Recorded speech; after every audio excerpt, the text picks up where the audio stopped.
Hey mga ka-vibes, welcome back to our favorite corner of wisdom, where we sip some tea but it's actually coffee, and the truth is served hotter. Let's talk real quick about this. Live for yourself but no one lives alone.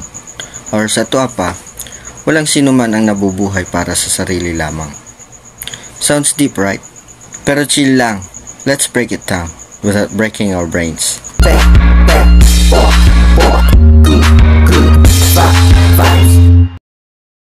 Okay, listen.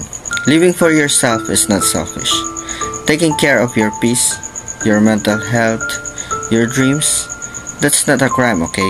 Self-love is not a crime unless you're hugging all the chicken joy and not sharing with your family. Pero here's the twist.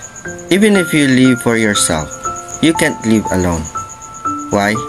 Because we're all connected. Even your favorite influencer is secretly crying because nobody liked their 17th selfie.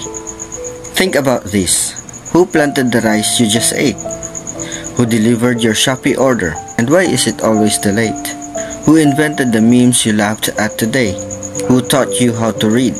Or even how to use a CR properly? Ayaw lagyan ng energy nga, I don't need anyone.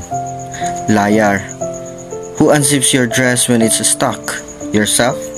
Hala, contortionist ka? We need each other, fam. Even superheroes need sidekicks. Batman had Robin, Dora had Boots, and you have your group chat full of nonsense but life-saving advice. That's community. We might not admit it, but the truth is, we're always shaped by someone else. Your kindness, maybe your mom taught you that. Your sarcasm, thank your barkada.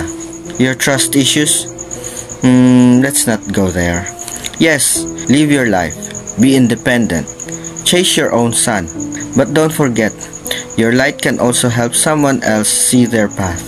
A life lived only for the self ends up small, but a life shared, even just through laughter, help, or presence, that grows.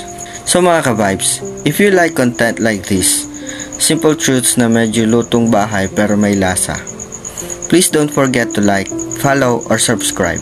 If you didn't like it, go ahead and leave a comment. I'm open, because even this content, I can't grow it alone. I need you too. Till next time, remember, no one lives alone, so don't ghost people, okay?